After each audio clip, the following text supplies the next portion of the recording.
Je vais laisser la parole à un autre scientifique de renom qui va aborder une question que beaucoup de gens se posent. J'imagine que pas une personne n'a été étranger à cette perspective autour de lui. Et vous avez forcément des potes qui vous ont posé la question, forcément entendu ce débat. Est-ce que la démographie est un enjeu central pour sortir du réchauffement climatique? Est-ce qu'on est trop nombreux sur Terre? Est-ce qu'il faudrait arrêter de faire des enfants? Parce que faire un enfant, c'est un des actes les pires et les plus émetteurs en CO2. Et bien toutes ces questions qu'on s'est tous posées autour de nous et qui sont en l'air actuellement, là on a quelqu'un de plus que qualifié pour les aborder. Alors je vous présente Gilles Pizon, qui est démographe, professeur au Muséum d'Histoire Naturelle et qui va aborder de front cette question: sommes-nous trop nombreux sur Terre? Gilles Pizon, mesdames et messieurs.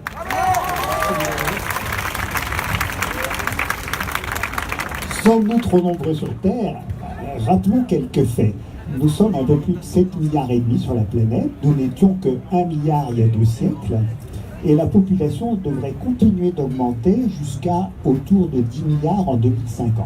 Alors pourquoi la croissance démographique devrait-elle se poursuivre? Est-ce que la décroissance ne serait pas souhaitable tout de suite? Alors, il faut savoir que si la population mondiale continue d'augmenter, c'est un rythme qui décélère. Le taux de croissance démographique a atteint un maximum de plus de 2% par an il y a 50 ans. Il a depuis baissé de moitié. La population augmente au rythme d'un peu plus de 1% par an aujourd'hui, et ce rythme devrait continuer de diminuer dans les prochaines années.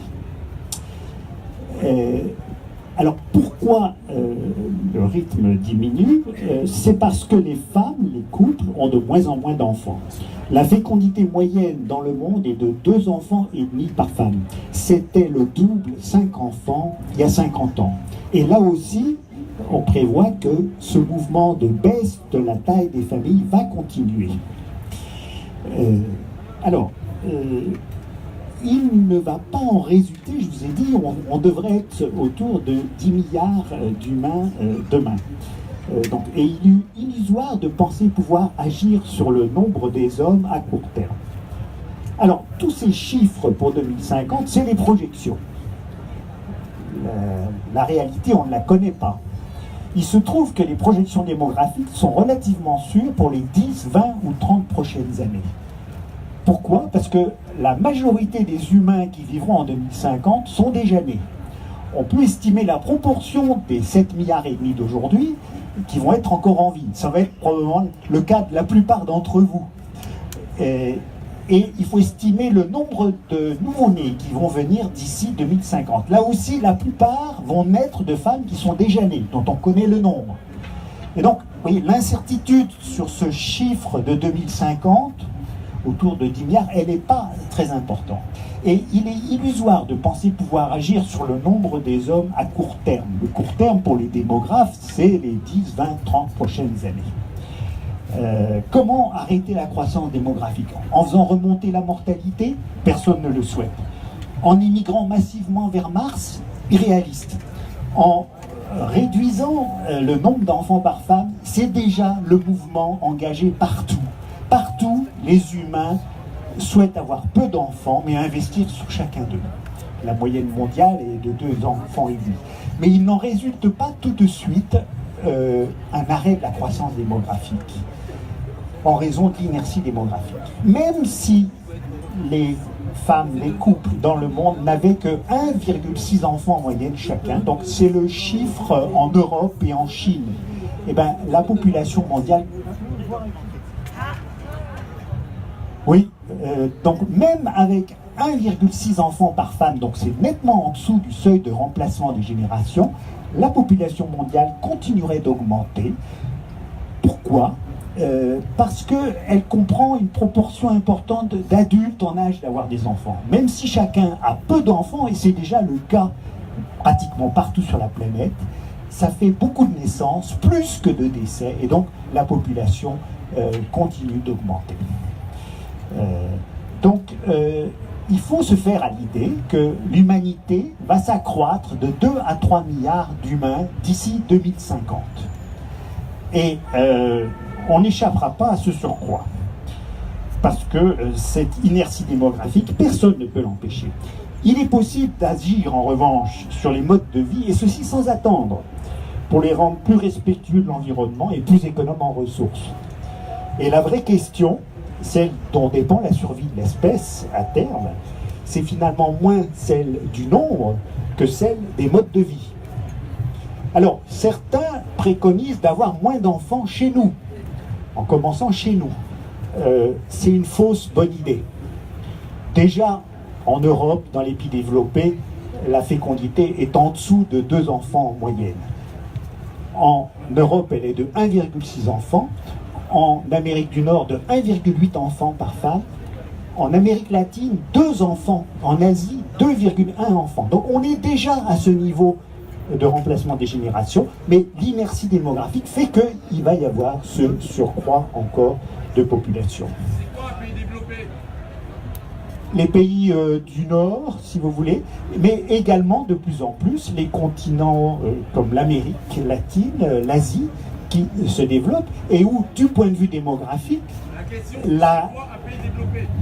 donc, si vous voulez, l'idée que chez nous, on devrait commencer à avoir moins d'enfants, mais on en a déjà peu, limiter les allocations familiales pour partir du 3e enfant, comme certains le préconisent, c'est une mauvaise idée. Ça va mettre en difficulté des familles pauvres, souvent des femmes seules qui élèvent des enfants. Ça ne va pas diminuer beaucoup le nombre d'enfants. On ne fait pas des enfants pour toucher des aides ou des allocations. En revanche, ça va mettre en difficulté des familles pour qui ça compte, cette aide et ces allocations. Pour les familles riches ou les familles de revenus moyens, toutes ces allocations représentent une très faible part du revenu. Et donc, il ne faut pas se faire d'illusions, ça ne jouera pas. Et donc, la vraie question, le vrai défi, c'est d'éduquer les enfants déjà nés et ceux à naître pour qu'ils se comportent autrement. Et en commençant par nous-mêmes, changeons de comportement. Donc, ayons les enfants qu'on a envie d'avoir, mais éduquons-les pour qu'ils soient respectueux de l'environnement et du climat.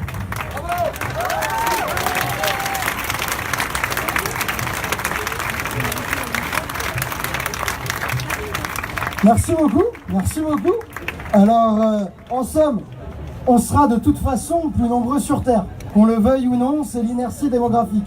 Et donc, quand parmi nous, on se pose la question de refuser à faire des enfants pour sauver le climat, cette question n'a pas de sens. Pour vous, le démographe, si j'ai bien compris, la question c'est comment faire aujourd'hui, entre nous, pour avoir un mode de vie moins émetteur de gaz à effet de serre et donc pour accueillir des enfants moins émetteurs, moins pollueurs que nous. Et donc d'après vous, comment on ferait? C'est quoi les premiers gestes à éduquer un gamin ou à éduquer entre nous pour diminuer nos émissions de carbone et être plus respectueux de notre climat? Ça a déjà été évoqué, les façons de peser moins sur les ressources, de moins consommer d'énergie, de moins peser sur le climat en émettant moins de gaz carbonique, c'est de changer notre façon d'utiliser les voitures, d'essayer de se désintoxiquer pour tout un tas d'objets et de ne pas vivre moins bien, si vous voulez. La question, c'est ne pas de réduire notre qualité de vie. A priori, les 10 milliards d'humains doivent pouvoir vivre aussi bien, sinon mieux que les 7 milliards et demi d'aujourd'hui. Une partie des 7 milliards ne vivent pas convenablement, et donc il y a ce défi, mais ce n'est pas de restreindre notre qualité de vie, au contraire, c'est de l'améliorer, mais en se comportant de façon différente, donc en consommant moins d'énergie, moins de ressources, en émettant moins. Et les pistes, elles sont déjà là, les solutions sont déjà là, mais il y a urgence. Et c'est pour ça que l'urgence, c'est les prochaines années, les prochaines décennies où il faut qu'on change de comportement. La démographie, elle, ne va pas changer d'ici 10, 20, 30 ans. Comme vous l'avez compris, il y a une inertie. Et donc, c'est pour ça qu'il ne faut pas se tromper de cible et de problème. Donc, si j'ai bien compris, en somme, vaut mieux renoncer à acheter le dernier smartphone, dernier cri quand le nôtre fonctionne, vaut mieux renoncer à prendre l'avion de temps en temps, vaut mieux aller bloquer la Société Générale qui continue à investir dans le charbon, plutôt que de se gasser le cul à renoncer à faire des gosses parce que les gosses, c'est quand même bien sympa. Et nos gosses, ils ont des grandes chances d'être moins bêtes que nos aïeux et que plein de gros pollueurs. Voici la leçon du démographe. Merci beaucoup, merci beaucoup.